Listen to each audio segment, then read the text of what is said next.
Welcome into this Golf Central update. Steve Burkowski with you. And as the wait continues in the world of sports for the resumption of action, this week would have been the RBC Heritage on the PGA Tour. And speaking of that tournament on Hilton Head Island, South Carolina, pleased to be joined now by the winner of that event back in 2009, Brian Gay. And Brian, before we take a trip back down memory lane, we hope you and the family are staying healthy and safe, and wonder how you've been dealing with this unexpected time away from the game, and wondering when you'll get back. Yeah, thanks, Steve. Thanks for having me on. Yeah, it's been a little challenging and a lot of time to kill, and watching a lot of news, and just doing the best we can. Try to get out and swing a little bit. I hadn't played any golf, just not knowing when we're going to go back. I don't have much, enthusiasm or motivation, anything to really look forward to getting ready for, and just not knowing when. Let's go back to Harbortown Golf Links, the annual stop on the PGA Tour in South Carolina. And the very first time you played there back in 2000, what was your thoughts? What was your impression of that golf course the first time you went around there?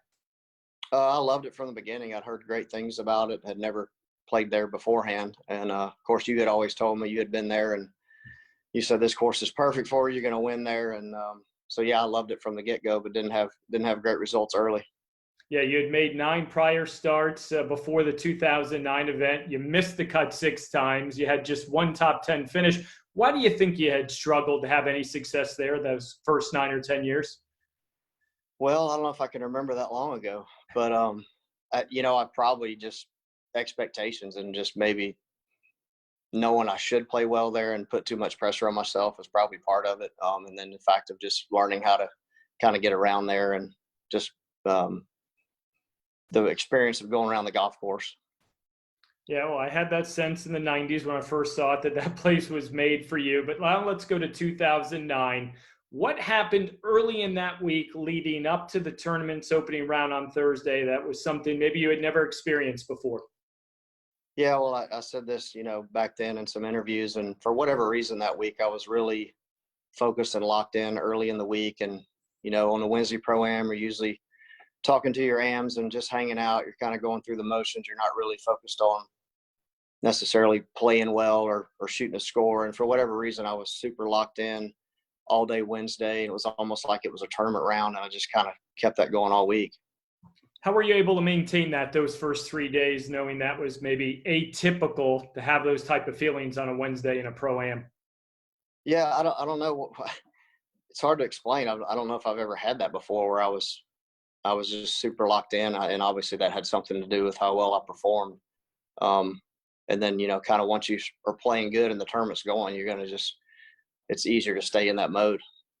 Thursday, Friday, Saturday, what are your memories from those first 3 days? You played well and continued to build a little bit of a lead. Yeah, I remember the most about Sunday as opposed to the other rounds. I don't have that much memory of details earlier in the week. I remember obviously going out with the lead on Sunday, and I was nervous about that. I had gotten a win the year before, but to go out with a 3-shot lead and the pressure, trying to hold on to it, my mindset was just to, keep attacking and make birdies and build on that lead. And my caddy was really focusing on that as well. You talk about the win, your first on the PGA Tour. You're earlier at Mayakoba, similar situation, a Sunday with the lead. What did you learn from that experience in Mexico in 2008 that maybe was a part of your success in closing it out a year later in South Carolina? Yeah, I think at Mayakoba, having the lead there on Sunday, and I was probably a little too conservative and trying to hold on. And it was really tough those last few holes, thinking, don't screw this up. Had the lead the whole time. And so that was the focus, at Harbortown of let's increase the lead, let's blow them out. When you did that, at least out of the gates, a 3-shot lead on that Sunday, you go birdie eagle, extend that advantage. What was going through your mind walking from the second green to the third tee? Yeah, it was a dream start, 3-shot lead and start birdie eagle. So I couldn't have asked for anything more. I kind of had just a wow moment when I got to the third tee, and I was like, holy crap, I'm probably up by 6, but I've still got 16 holes to go. This is far from over. Let's, lock back in. Let's keep going. How did you deal with those emotions and the thoughts of not getting ahead of yourself with, as you said, a lot of golf still to play? Yeah, I was able to, I think just my mindset, my thinking was so good that week that I was able just to put that aside and keep moving forward. And I think I went on, I birdied 5 and 8 and shot 5 under on the front and just kind of cruised in. By day's end, you set a tournament record at the Heritage, 20 under par. You won by 10 shots. What were those initial thoughts when the family ran to the green, and sort of describe for those at home of what that meant and to do it in such fashion that you did? Yeah, I knew I was way ahead. I wasn't really watching the scoreboard. My caddy Kip was keeping up with things, of course. But one of the funny things is we got to 18. I knew it was over. I knew I had a giant lead. I didn't know. I think I caught a glimpse on like 12 green. There's a scoreboard, and I think I caught a glimpse. I was ahead by like 7, and I made bogey. It might have been my only bogey.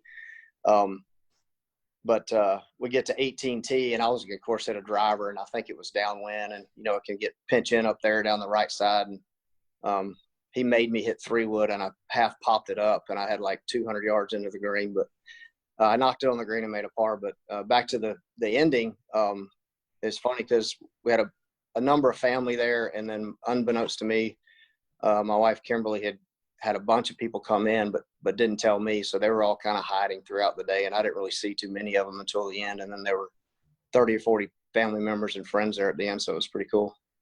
Since 1970 on the PGA Tour, you became just the 6th player to win a PGA Tour event by 10 or more shots.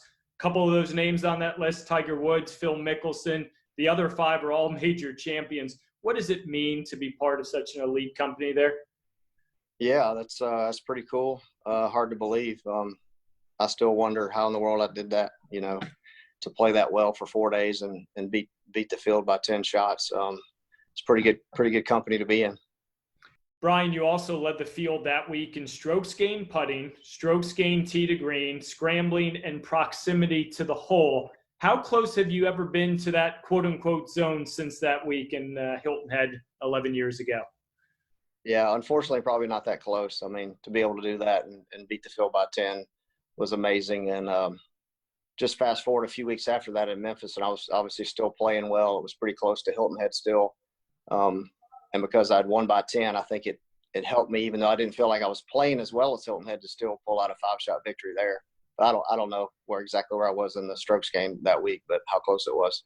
A memorable final round in what was an historic week for Brian Gay on Hilton Head Island back in 2009. Brian, we appreciate you taking a trip down memory lane. All the best to you, Kimberly, and the girls. And you can watch the final rounds of the 2013, 15, 16, and 18 RBC Heritages this week on Golf Channel. Thanks so much for tuning in on this Golf Central update. I'm Steve Burkowski.